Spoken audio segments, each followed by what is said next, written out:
Oh, wow. It's getting intense in here.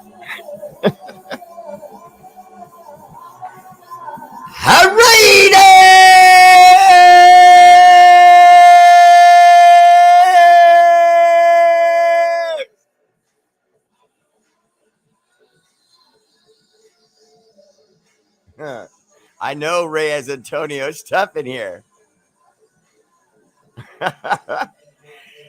What's up, fam? Welcome to the show.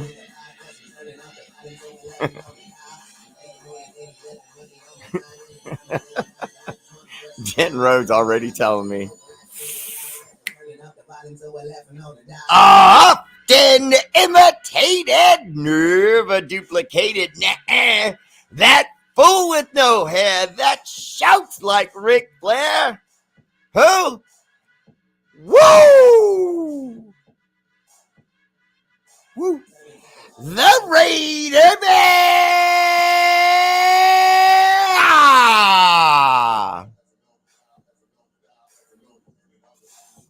The Raiders!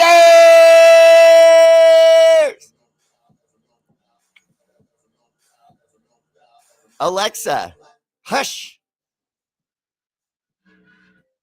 No, I just gotten where I like doing that.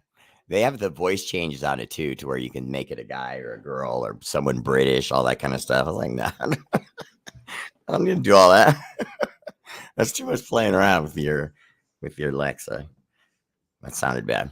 Tradish, Josh Russell, the heavyweight champion of the world. That's right. Showing his dominance once again. Numero uno, el jefe, Josh Russell. Second place.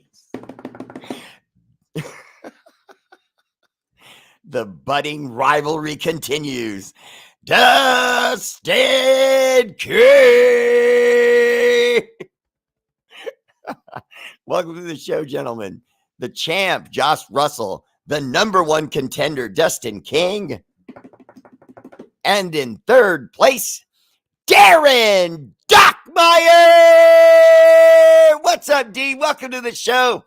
Always there for a Raider Bear, and he hit me with a bear. He got it in one slot before you did, Jim Vanderland. Just one. Swearsies. Oh, look at that profile picture. Looking good, Darren. There's Jim. Look, see, Jim, he had you by one slot. I don't know what was going on there. Vincent Rubalcaba, what's up, brother? Welcome to the show. Corinna Bear. Oh, damn, I was trying to win first. That was funny. What's up, Steeler Val? Welcome to the show. Clearly, my favorite Steeler fan amongst all my favorite Steeler fans. You know, it's funny you said that, because when you said you're my favorite Steeler fan, there is actually some truth to it. Now that you said it, after you said it, I caught myself laughing about it after the show.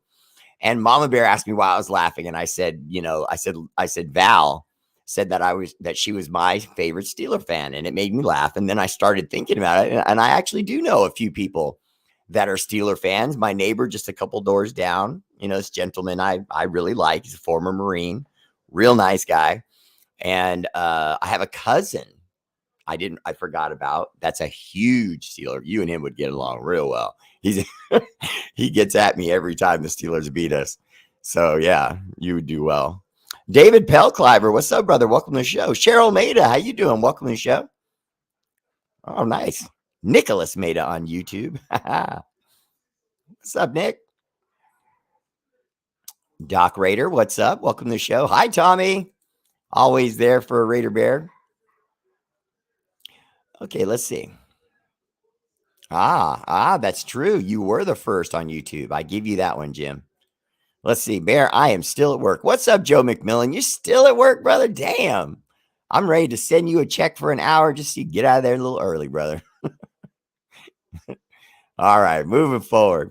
So we double checked the free agency list and what we've been going over so far. Obviously, our most latest move is Brian Hoyer. Now, there's a little bit of Brian Hoyer news in the news, and that was just that Brian Hoyer was actually owed $1.4 million of the $2 million he was given by the Patriots to be on the roster. Now, there's a report going around right now that Brian Hoyer was on the bench for a concussion longer than he had to be. In other words, Bill Belichick basically said, leave him over there. Because it turns out that our guy now, Brian Brian Hoyer may have been giving Mac Jones some advice of what he should do with the rest of his career. So I don't know how much longer Mac Jones is going to be a Patriot. I think the rumors that the Patriots were willing to trade him or are kind of off of him are very true. So we really may see the Patriots be one of these teams that sneaks up into the top 6 or 7 and tries to snatch a quarterback, maybe an Anthony Richardson, if nothing else, to just prevent Josh McDaniels from getting him. Couldn't you just see Bill Belichick making a move like that if he really knew that Josh McDaniels had his mind made up? It's got to be Anthony Richardson, and then he slides in, takes the Lions pick at number 6, and then just plucks him one pick from in front of us. I'm kind of speaking it into existence. I have a bad feeling it's going to happen now. I really do. I got a bad feeling it's going to happen now. Oh, Corinne Trujillo, you have family that's Steeler fans too. I'm sorry to hear that. Larry Brooks Jr., what's up, brother? Welcome to the show. Great dog.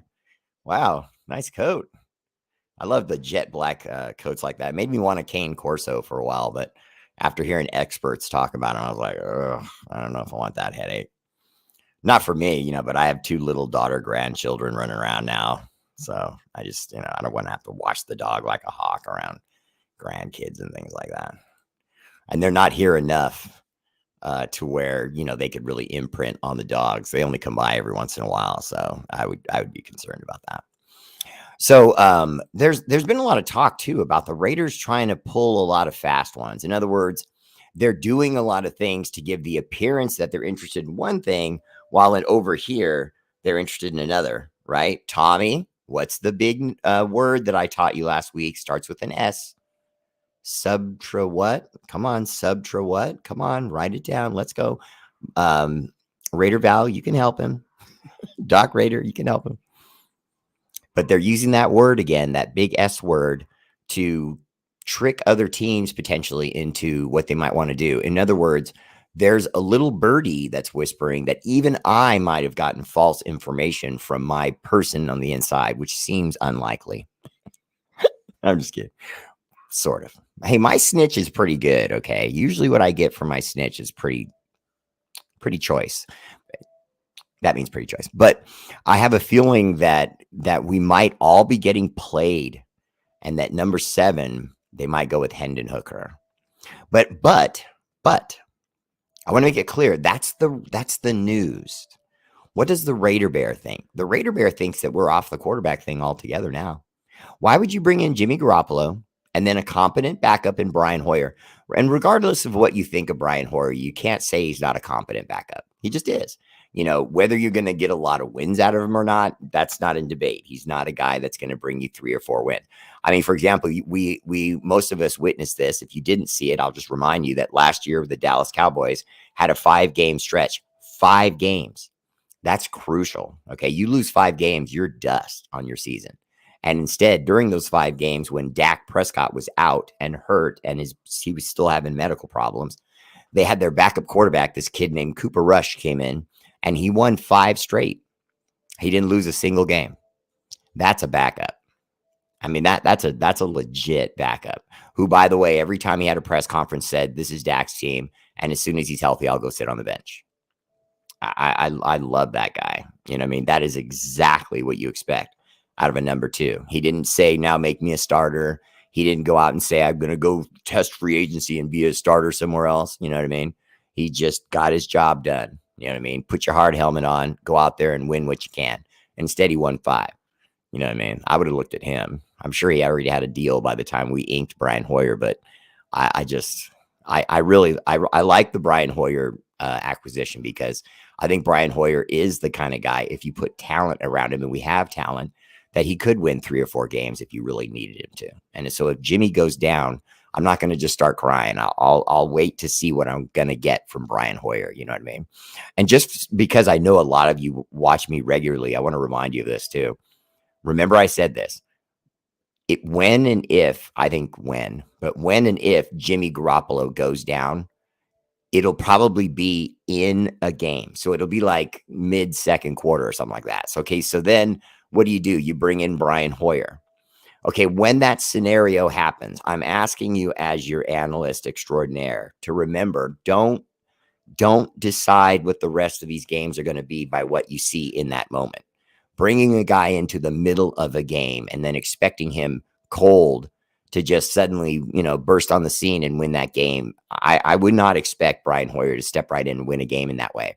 But would I expect him to come in with the playbook, knowing that he's going to be the starter and then win a game or 2 until we get Jimmy back? I absolutely would say I think he can do that. I really do. I'm saying it right into the camera, no blinks, because I want you guys to understand. Nobody's trying to defend Brian Hoyer and say he's some kind of great player. He's not. But as far as backups go, is he a great backup? Can he bring you yards and get you wins if you only need 1 or 2? Absolutely. So hopefully if Jimmy goes down, we can get him back quick. And if it's going to be a short time on the bench, we could really see Brian Hoyer do some things for us. Now, the reason I bring that up is because now that we have him as the established 2, remember, we already had Chase Garbers. So with Jimmy, Brian, and Garbers, that's 3 quarterbacks. You're not going to bring in a 4th. You're not going to carry a 4th quarterback. You see what I'm saying? And I just don't see that. Even Josh, I would think that was weird. You know what I mean? Not that we've never seen it done before. I mean, I even know for a fact that Gruden at one point had 5 quarterbacks when he was the coach of the Buccaneers. You know what I mean? He did. So Mark Vargas, Bear, what's up, brother? Welcome to the show. Jesse Parker, how you doing, brother? Looking good. Actually, my family, there are either Denver fans, Dallas fans, or Kansas City fans. There's only 3 of us who are Raider fans. Okay, right on. I don't need help. It's subterfuge. Another word is misdirection or trickery. Attaboy, Tommy. Way to go. Dominic Cliver, what's going on, Bear? Dominic, how you doing, brother? Listen, you guys, I don't know if you got any plans, but Arlington, Texas, April 15th, the Raider Bear will be your show host amongst the thousands and thousands of Raider fans taking over Texas. Whoa! I can't wait, man. I can't wait. We're just going to Texas, but not to witness, to take over. I come to conquer, Raider Bear. I told him I'm going to try to get a voice ordinance from the Dallas, Texas Police Department with no microphone. Someone's going to call it in about me complaining with no microphone. Yeah, can you guys do something? I know this is 911, but can you do something? There's this slim thug over there in silver and black clothes, and he keeps saying Raiders really loud. It's annoying because he keeps starting it with this ha ha. It's weird. He goes ha Raider. All right, that skit went way too long. Actually, it's going to be a great time, and I would recommend it to anyone. Dallas, Texas, Arlington, Texas. Excuse me, I keep saying Dallas. Arlington, Texas, April 15th and 16th. TNBC Cruise Raider Explosion Party. I'm the host. Lots of live music, lots of stuff from vendors. It's going to be a blast. Check it out. And also, if you're enjoying the show, please like and subscribe on YouTube and just click that little bell there and you'll know when I'm coming on. And for those of you on Facebook, if you wouldn't mind, please consider a subscription to Raider Bear family page. There's a green badge right down there next to the blue thumbs up. If you click on the green badge for my Facebook users, you're on your way to subscribe to Raider Bear Live. And I really appreciate you for it because we're going to do a lot. Raider Bear family page changing this world. Wow. Raider Bear family page in Chrome. That means it's going to happen. Dominic Cliver, what's going on is I think that I think Hunter Renfro's gone. I know. I've had some people ask me, so I'm just bringing it up because I had some people ask me off air. I'm pretty sure Hunter Renfro's gone. You don't bring in DeAndre Carter if you already have a good slot guy.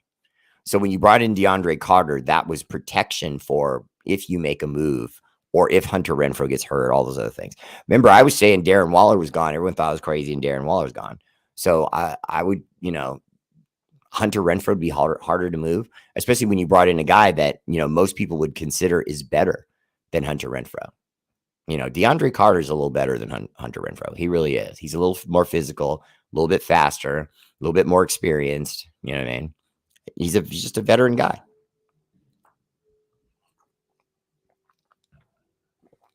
Dustin King, after really looking at our draft picks and our draft positions, I'm trading back. I'm with you. I'm trading back. Dustin King wrote, I would trade down for someone's first round 2024 pick. We could package deal next year and be in the top 3 easy. Dustin King, I agree with that. But not only do I agree with it, I think the Raiders agree with you. I think the signing of Brian Hoyer, the keeping of Chase Garbers, and then the bringing in of Jimmy Garoppolo is just a sign that they're letting us know. They're letting the league know. I understand they've been inviting these guys over for dinner and they've been going to their pro days and all this stuff, but a 4th quarterback? Obviously it would be easy to just unload Chase Garbers once you have him, but do we do that? You know what I mean? I don't know. Troy Gill, what's up, brother? Welcome to the show. James Walker, what's up? What's up, James Walker? Welcome to the show. Family in the house. Hi, Princetta. Tommy, Uncle Jim Vanderland said, well done. Renfrow might be going to the Saints. Mark Vargas, you've got a little bridge there. Now, it's obviously built by the fact that Derek is there. So anything that Derek can get in a familiar target is going to be a smart move to make. And then when you consider that the Saints are probably going to lose their ultimate wide receiver in Michael Thomas, who has been their best guy for the last 4 or 5 years. And I mean best guy. He was putting up crazy numbers for a little while there with Drew Brees. And so he wants another quarterback, another big contract, and a fresh start. And so we're going to see Michael Thomas leave the Saints. Could he end up with the Raiders? That would be very nice. I can tell you that would be very nice. He's a big-bodied possession receiver. So that'd be nice for us. Even though we did already bring in a big-bodied possession receiver, I'd like to see that. That could be really nice. Because we all remember when we signed the wide receiver Cam Sims from the Washington Commanders, formerly the Redskins. He's 6'5", 220 pounds. I don't know what his 40 time is, but whatever it is, with size like that, he's just going to become a great number 2 target for when Devontae Adams needs someone to pull bodies off of him, i.e. gets open enough times in games where Devontae Adams, they can't keep just double cover 2 shelling him to death, trying to keep Devontae Adams from catching balls. So, yeah, I'm totally in agreement with you, Dustin King, about trading down, though. The only reason I bring that up again is because looking at what we have, hang on, let me make sure I've got this. Bring this over here so it's not so far next time. Okay, and then let me go back up to the top because I was actually researching this before the show. Okay, I have just some basic information for you guys real quick. Round 1 is Thursday, April 27th. Again, round 1 of the NFL 2023 NFL draft is Thursday, April 27th.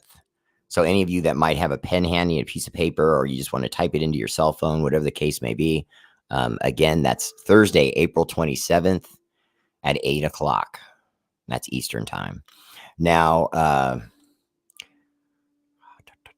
in round 1, we have the 7th pick, obviously. But in your scenario of trading down, I've said a couple times, why don't you trade down to 11 with Tennessee?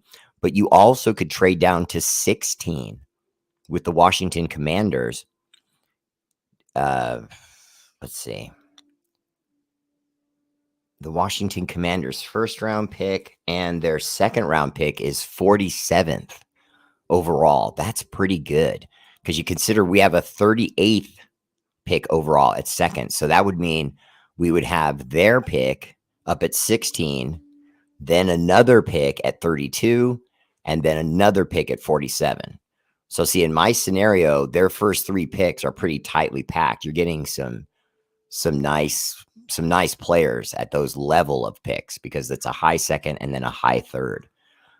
So see, I'm hoping they make a smart deal like that, because if you trade down to 16 at 1 in the first round, you trade down to 16 in the first round, you could make the move and then get defensive help that can really play, because even if it's not Christian Gonzalez, who we've all been rumored to be after, it could be Devin Witherspoon. It could be Joey Porter Jr.'s kid, who I'm hearing more and more, could be the best cornerback in this draft. Now, when I say Joey Porter Jr. could be the best corner or safety / corner in this draft, most people would say, come on, Bear, you look at him in college, he's not better than Witherspoon and this other guy and Christian Gonzalez. And I agree with all that, but that's at the college level. Now what we have to see, does Christian Gonzalez and what he has in him blossom into something more at the NFL level, or does it stay the same? And does Joey Porter Jr., who experts project, maybe one of those guys that when he gets to the NFL level, he becomes something more, that rose that buds and blossoms and becomes a star player? And I just, you know what I mean? I take every single name, every single position in the draft with a grain of salt, because you just never know who's going to be that guy that goes from the college level, goes up and blossoms. And you got to kind of look for that. And if Renfrow does go to the Saints, Mark Vargas, getting back to that just for a second, I think that's good. I'd rather see him go somewhere where he's going to have a chance to continue to have some good play.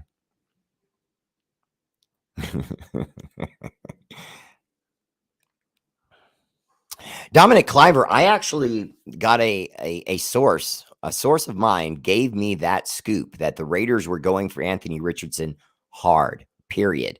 And so my last 5, 6, 7 shows, all I've been talking about is, we can talk about all these other picks you guys want to talk about, players and positions and so on. But the hot read right now that I'm getting from my person is that Anthony Richardson is gold, and that Josh must have the gold. And so he's going after it hard. Now, if you want to lend credibility to that rumor, you go by the fact that, excuse me, that we are in talks and have been for quite some time with the Cardinals. I don't know if that's just to move up and get their 3rd pick, or if it's to not move up at all and just get Hopkins. I don't know yet. Sorry, I'm still yawning over here.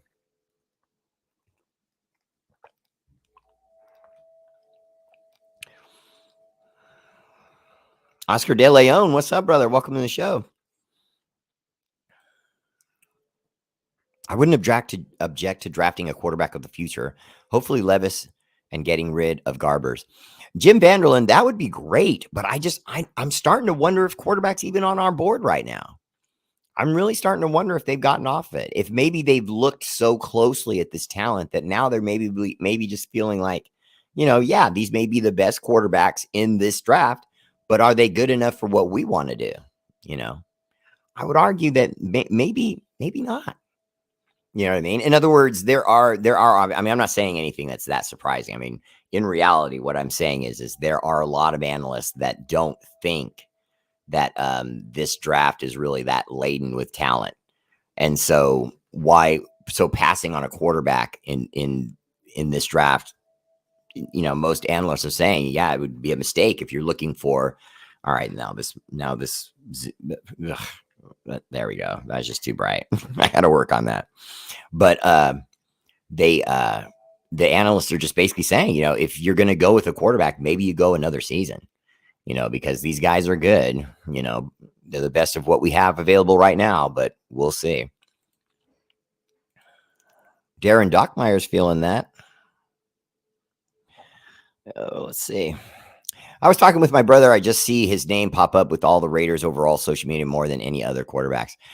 Yeah, Dominic Kleiber. You're hearing Anthony Richardson all the time, and I honestly, I, I honestly think that just the same way, if you run an incredible 40 time, okay, let's say, and then the analysts see that, then what do? They start getting crazy, and suddenly now their chit chat is a way of saying this guy just went up the board a little bit. Whatever he was before that 40 time, now he's something a little bit more valuable as a result of that 40 time.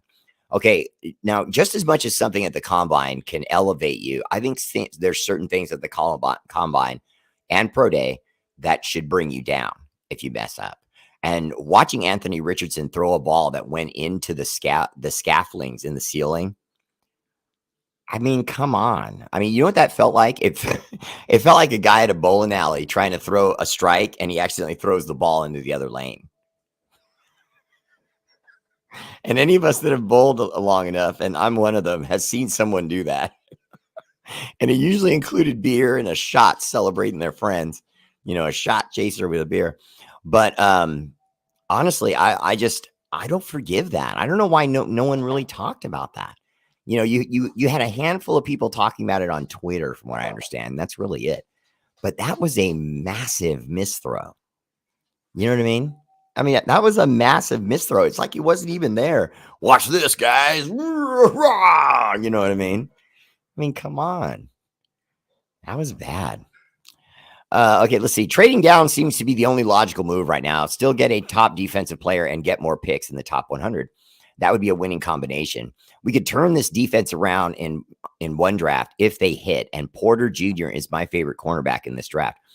Yeah, I've heard a lot of people talk about all these different corners, but Porter Jr. is one of the only ones I've heard talked about in terms of he's going to become something at the next level. It's not going to just be, hey, here he is, the college talent that you saw in video. No, he's going to show up. He's going to work with your coaches. He's going to gain 10 pounds and he's going to show you what's up.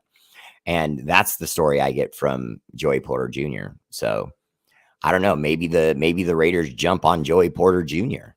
I don't know, but I think we're going to get a really good defensive player regardless, because I think the trade down is there and it makes sense. As low as even say 16, I would go as low as even 16. I suggested 11 to the Titans, because if you reach out to the Titans, okay, instead of just sitting there waiting for the phone to ring, reach out to the Titans and say, I'll give you our 7 for your 11 and something else. I don't have the number in front of me right now, but the Titans have, if I remember correctly, I thought it was a good late second round pick or a really early third round pick. I can't remember exactly, but I would just package those two. They would have to give me the 1 and either a 2 and a 3. And then I would take their 11 and let them go up. And then with 16, I would take Montez Sweat off of the Redskins Commanders. I would take their 70th pick and Montez Sweat to pair with Max Crosby. I saw that in an article today, and I thought it was brilliant.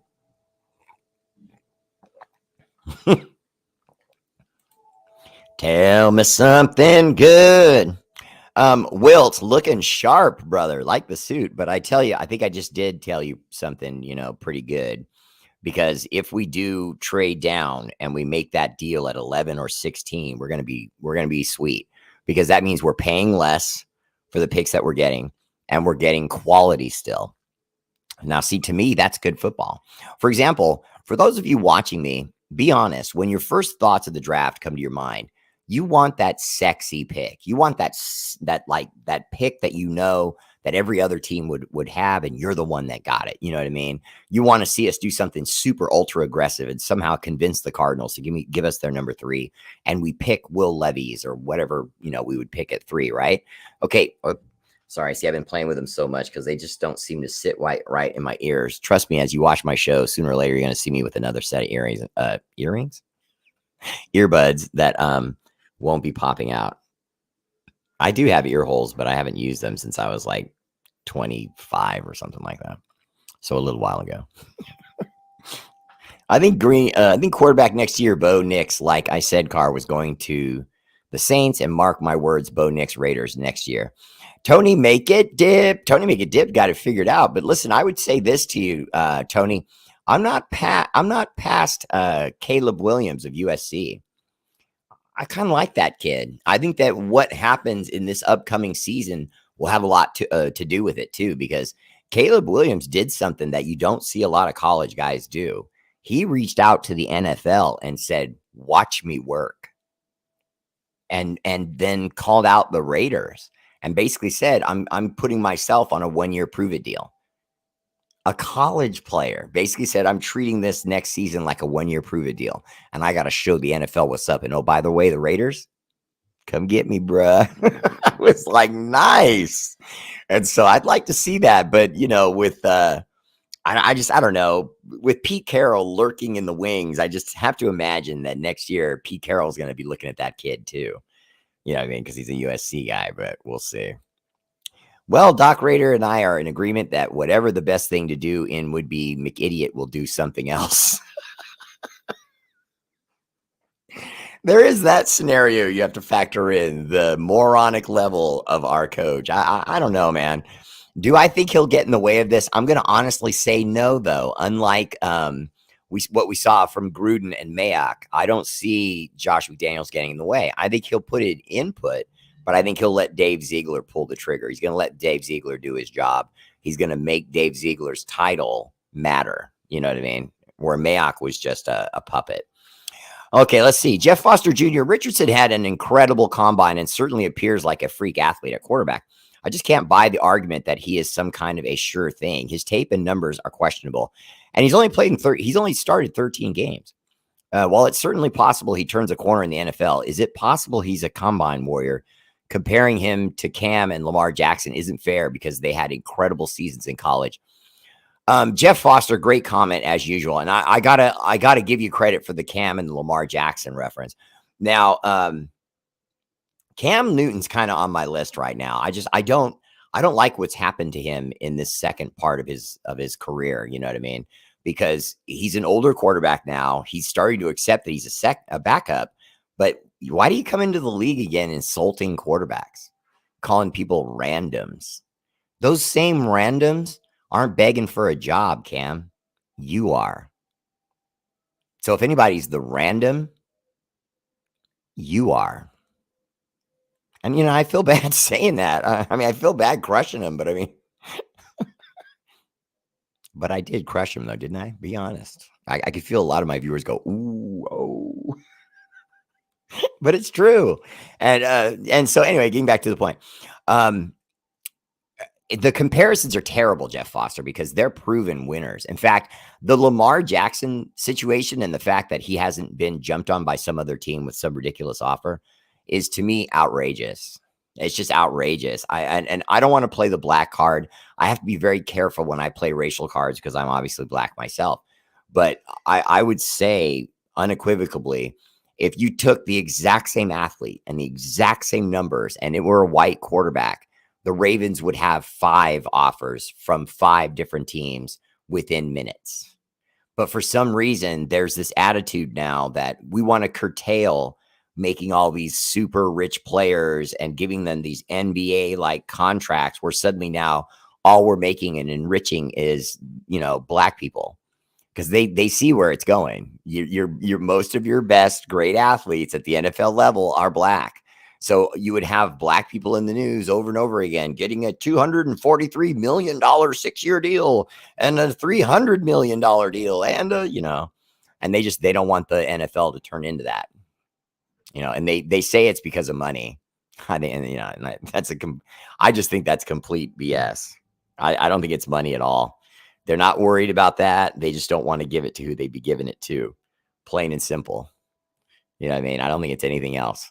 Because I already told everyone this, but I can tell you again, the NFL is going to average $12.5 billion per year starting in 2023. A flat $12.5 billion. That's not, and the reason why I say that it's $12.5 billion flat is because that's what they make before all the advertisements and before all the other things that they do that bring in revenue. So they're going to be closer to $13 billion.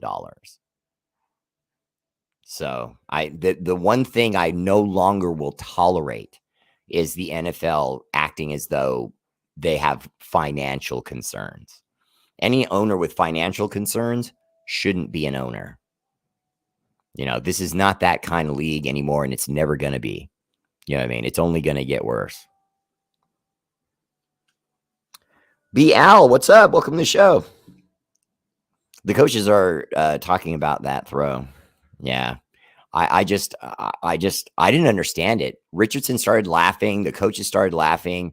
They showed it on the top 10 on ESPN like it was a joke, and everyone had a laugh at it. And I just thought, why is everyone laughing about that?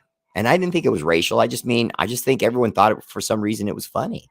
Why is it funny that he had so lack of control, that he had a ball go so high that it hit the ceiling, that he couldn't judge the height?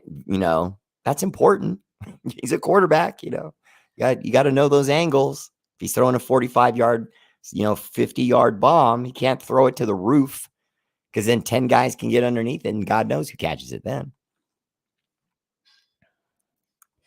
I don't know. I'm starting to think that that too many people are talking about it for it to happen. David Pell-Cliver, that's what you have every single year. If you really think about it, how could you focus on what our number one pick would be right now? How would anyone expect me to do it for you guys? I mean, I'm trying, I'm doing my best, but I'm telling you, it's almost impossible, because what's been talked about? Let's see, everything. We've talked about offensive linemen. We've talked about them training, picking an offensive lineman. We've talked about them trading down. We've talked about them taking Carter. We've talked about them moving up for a quarterback. We've talked about them moving down to amass picks. We've talked about them packaging Hunter Renfrow to get the number 3 from the Arizona Cardinals to pick a quarterback, but not pick DeAndre Hopkins. Then we heard vice versa, that it was to move up to 3. No, it was just to get DeAndre Hopkins, that they can keep their 3. We're not going after quarterback, but we're going to give them Hunter Renfrow and our 7th round pick for their 4 and DeAndre Hopkins, because they have to give us the value of Hunter Renfrow. We give them the equivalent value of a DeAndre Hopkins, but lower because he's older. So it could be a 6th or 7th round pick. Arnold Olorvita. Joey's pedigree is also a bonus. Well, Arnold, welcome to the show, and I apologize for butchering your name. I would say to you, not only is that important, it's hugely important, because we saw it with, I can't remember his name, but you guys will know who I'm talking about. Surtain, the kid that plays with the Denver Broncos. He plays corner, and his dad, when he played in the day, was a bad man. And now you see the kid with the Broncos is nice. I mean, he can play some corner. So if the if the Denver Broncos didn't have so many other headaches going on in Denver, that kid would be standing out a lot more. They would be talking about him as one of the best DBs in football, and they do, but it's usually just people who really know football that know he's that good. He's not a household name yet, as they say. Joey Porter Jr., 6'2", 195. Yeah, he's got the height and the size, so I like him. Tony Megadip, I wanted Sweet too, especially when you consider what he could do now if you pair him up with Max Crosby. I mean, that's unfair, almost unfair.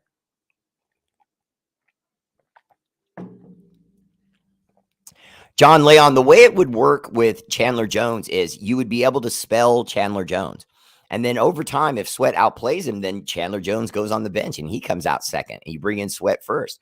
This is survival of the fittest amongst men. Okay, so I don't care about Chandler Jones' contract or his feelings or anything else.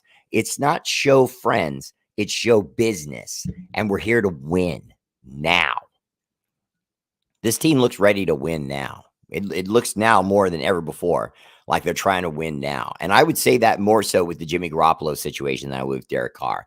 And not because of talent, because we knew, once I announced to all of you, you knew it as well as I did, that they had that 1-year clause on Derek Carr, that they needed him to play bad in that year to justify using that to get rid of him.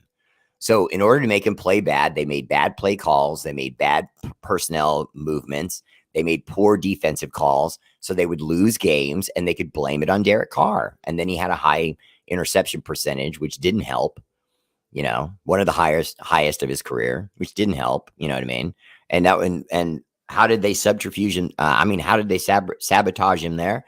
The way they did it was they made him feel like he had to play uphill to win games. And we know what Derek Carr did. He was with us for 8 years, guys.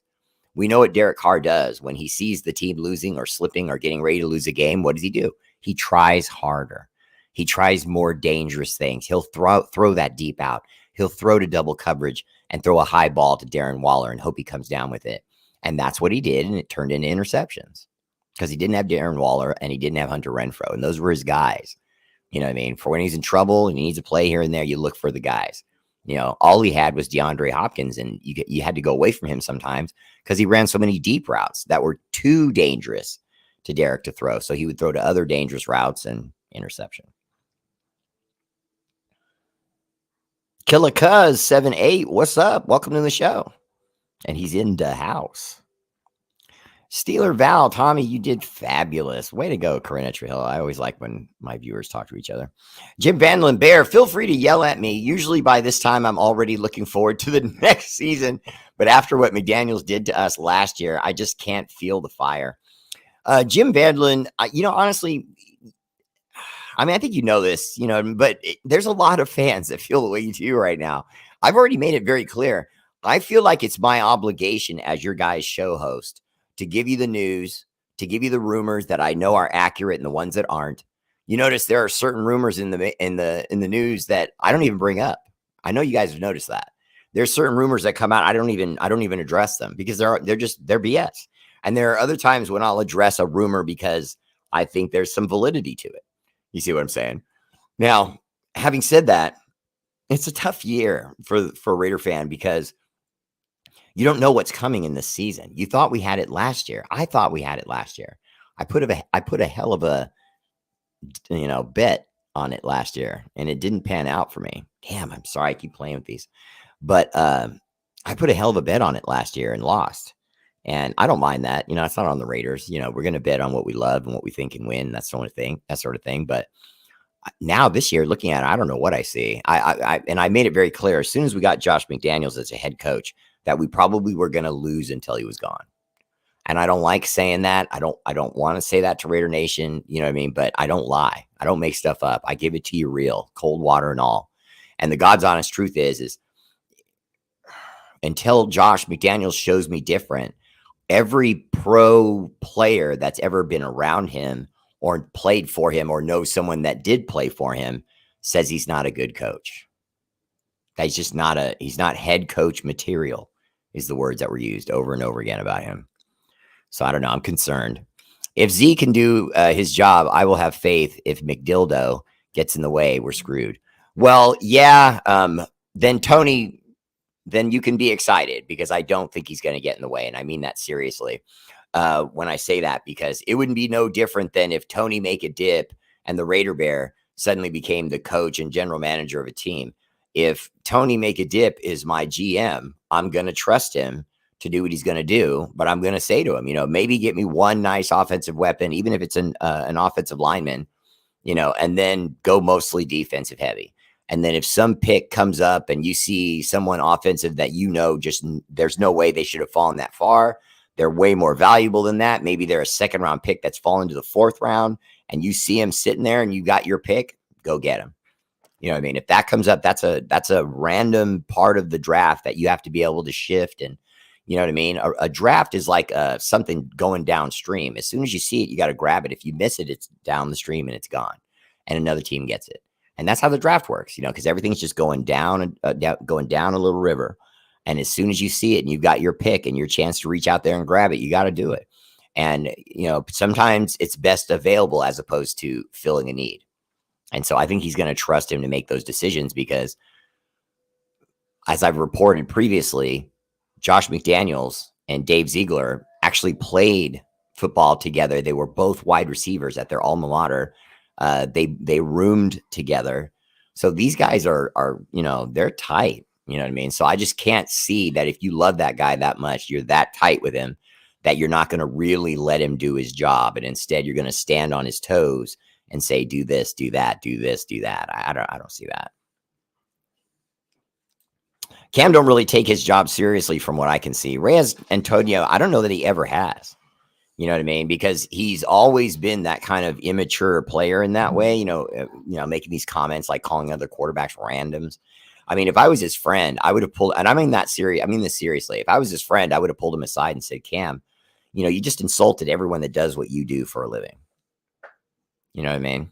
I don't know. I just don't know if I think that's cool. If I see a certain host and they're doing a Raider show and I think they suck, I'll say so. If I see a certain show host doing a good job, I'll say that too. But I wouldn't come out and go, who the hell are all these other Raider show hosts doing what I do? You know what I mean? I mean, you know, have a little humility. A little humility. Cam is a little Cam is a little screwy. Do you suspect CTE? Doc Raider, I never tried to, only because there's just really no signs of it. You know, I mean, if I was going to do that, I'd say Antonio Brown had it. You know, a lot of people think he has it because of the antics that he's gotten up to lately.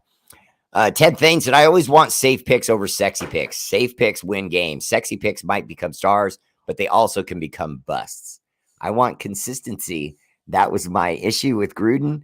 I picked people that did make sense to try to show everyone his football genius. Okay, I'm going to hold her here like this so she has to do the rest of the show with me like this. Okay, next question. Jeff Foster Jr. Hey, get back here. Jeff Foster Jr. Lamar is just risky, flat out. Okay, Jeff, I like that thought. Hold on, Corey. I got to get another smooch before I read yours. Okay, here we go. Corey Griff. Get in here, Mama Bear. How's it going, Raider fam? Good for thought. I'm really thinking we trade. I could do this every show now. I'm really thinking we trade back to maybe 12th pick, up a game changer at get a game changer at cornerback or interior D line. Lynn, I gotta get another pair of these. They just fall out of my ears the whole show. I don't know what it is, but I just can't keep them in. Yeah, they did. And I don't know why. I didn't have that problem when I used yours. We buy the same brand. They don't fit in my ears. I think yours are ergonomically. Don't look that up, Tommy. Ergonomically different than mine. I was struggling with that word. I was pretend struggling. Better because I used them first. It had Mama Bear's touch. And speaking of touching Mama Bear, that's time for my show. Oh, wait a minute. I still got a few minutes. Jeff Foster, I don't think Lamar is risky flat out. I do not think that. The guy's a winner. The guy's a winner. He's lost like 14 games. He's won like what, 40 or something like that. I mean, he's only had like an injury thing these last 2 seasons, and that was during all this negotiations with the Ravens. Wink, wink. Get it? I mean, I don't know how hurt he actually was. I think part of that was a silent holdout. And by silent, I mean a holdout, but, not in name. So if you call it a holdout, then the fans go, oh, whoa, and they get on him and they get on his agent and they get on the Ravens and the fans are pissed and because no one likes the word holdout. So you just don't use the word holdout. You just say, oh, no, you know what? His hamstrings bother him. He's on the bench.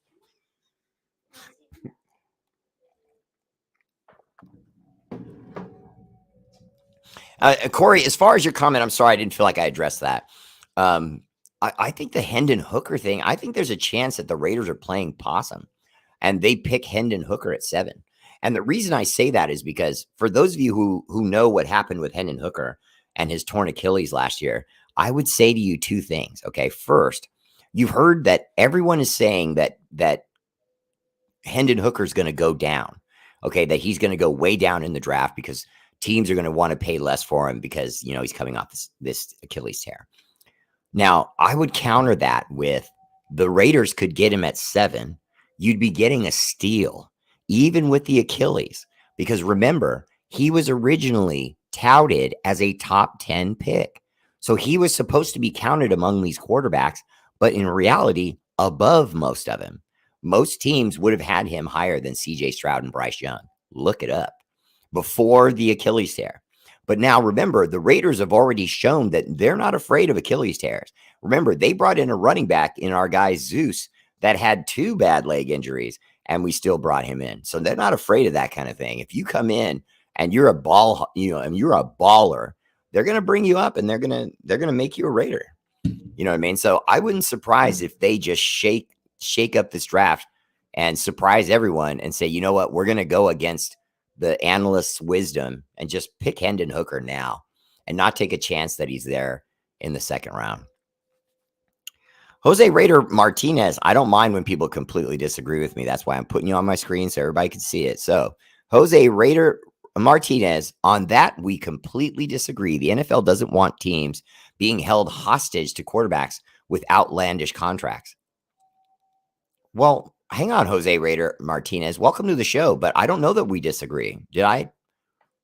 Maybe I came off wrong.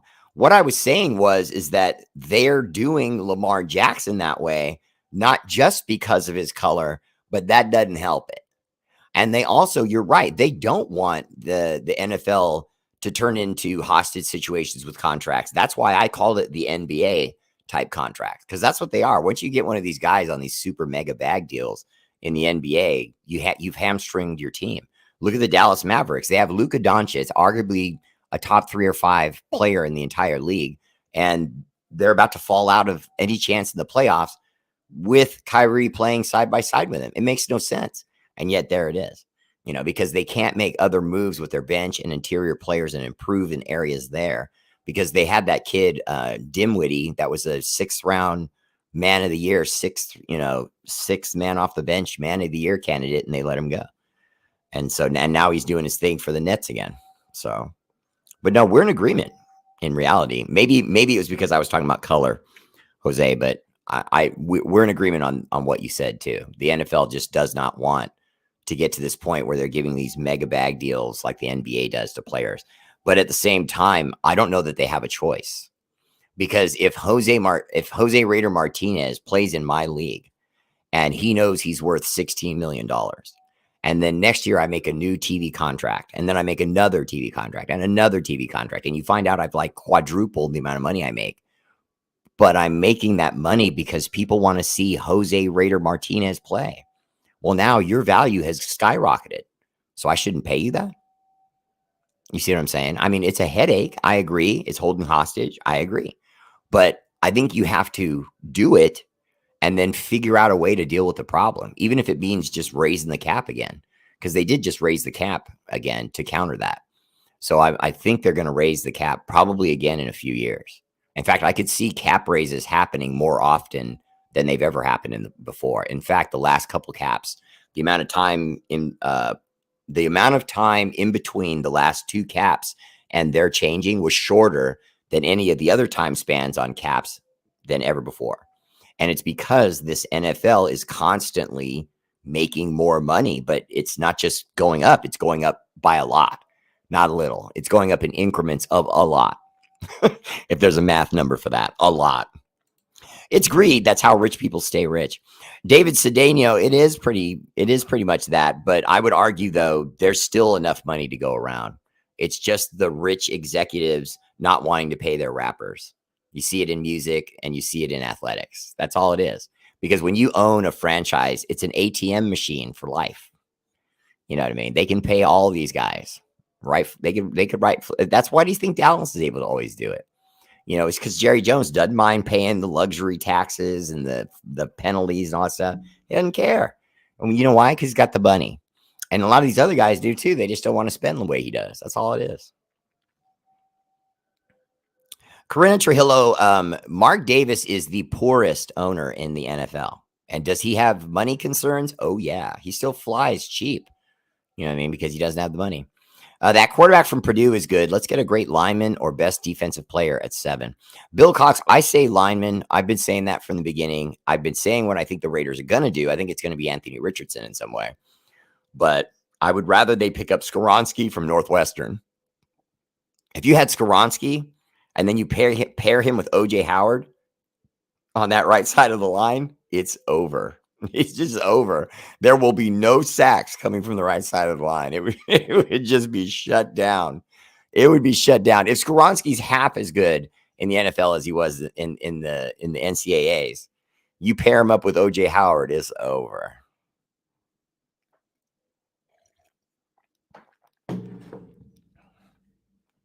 Jumping onto YouTube, for anyone else that's down, they should do the same. Just hit the like and share and subscribe button. Help the brother Raider Bear out. I really appreciate you, Shane Street. You're a good man. Nobody with financial concerns should be an owner. Jim, you're hot tonight, man. And I completely agree.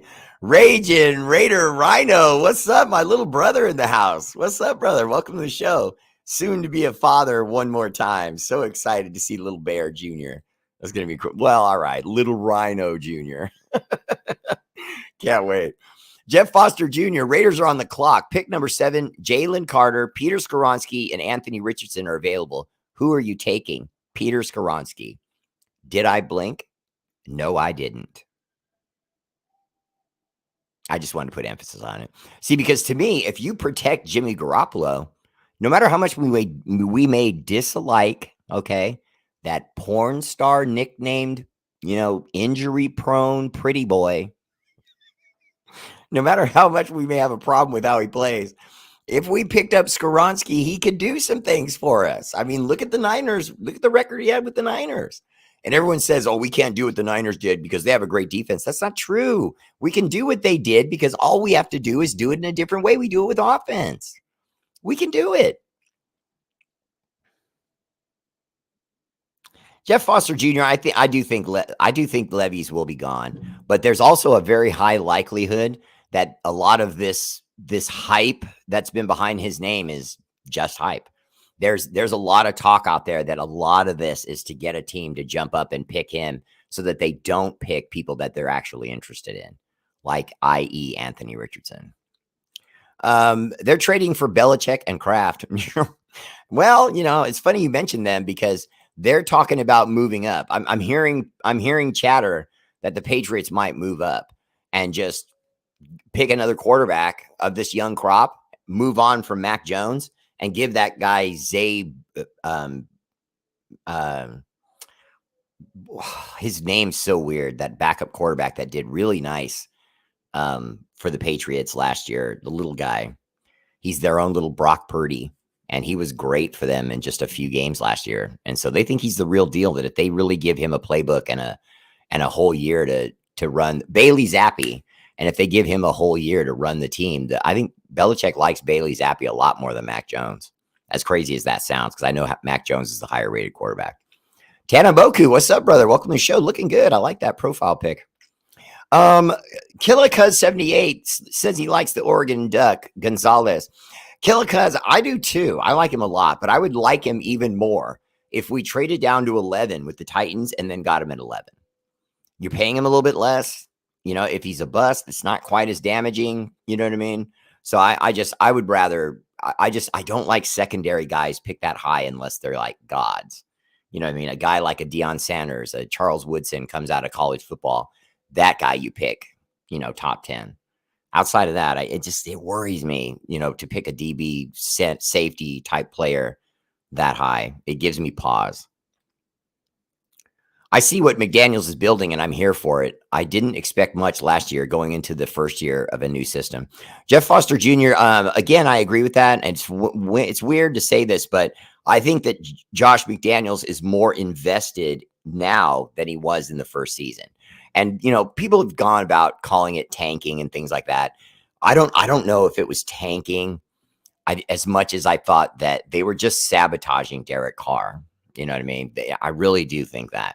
They just took that season and said, we're just going to do what we can do with it and move on from Derek Carr.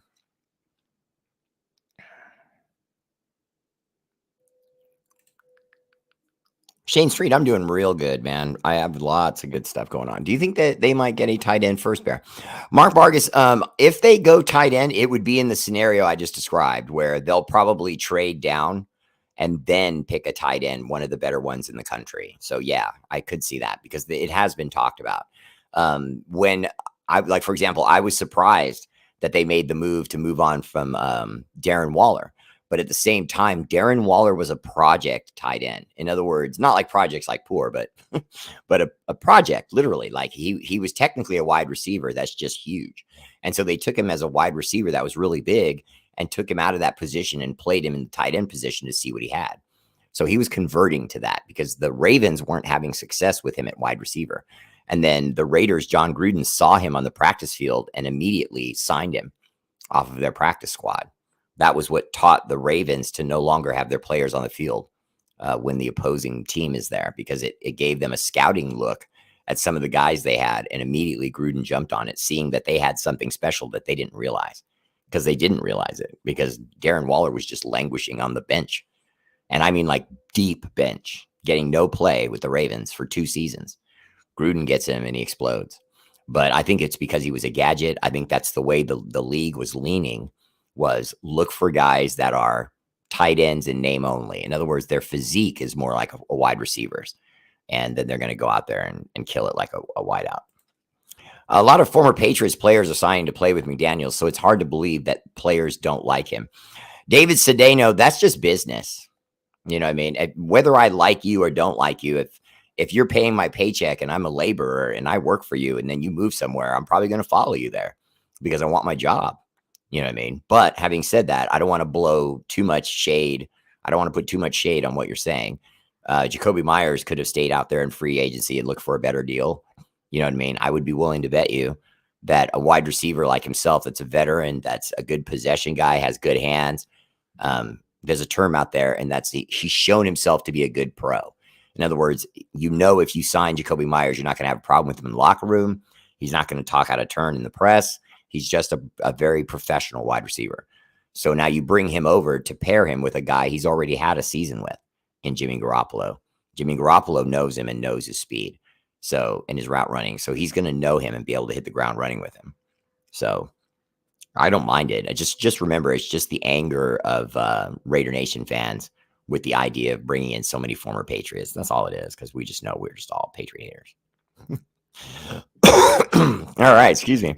All right, that's my show. Much love. I am going to get on out of here because Mama Bear has been cooking in the other room, in the kitchen. And I left my office door open, and so I can smell it the whole time we're doing the show. And it's like, she's killing me. Alexa, resume. She forgot me. Alexa, resume.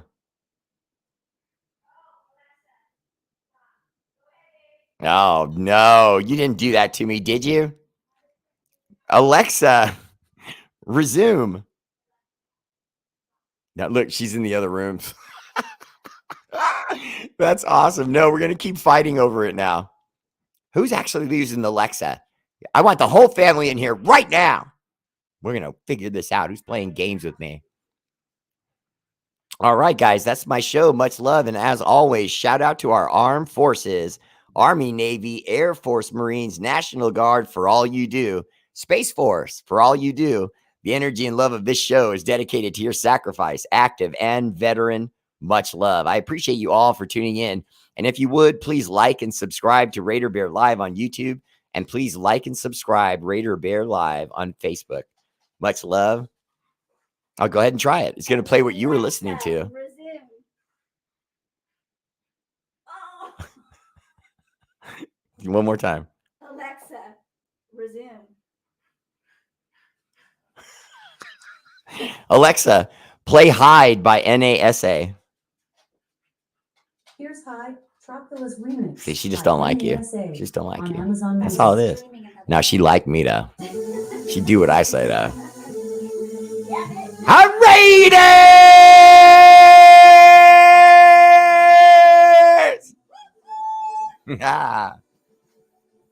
I'm not going to say his name, Bear. I'm not going to do it. No.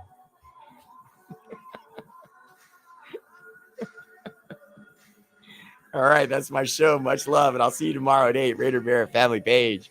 Peace. Peace? Or did I say peace?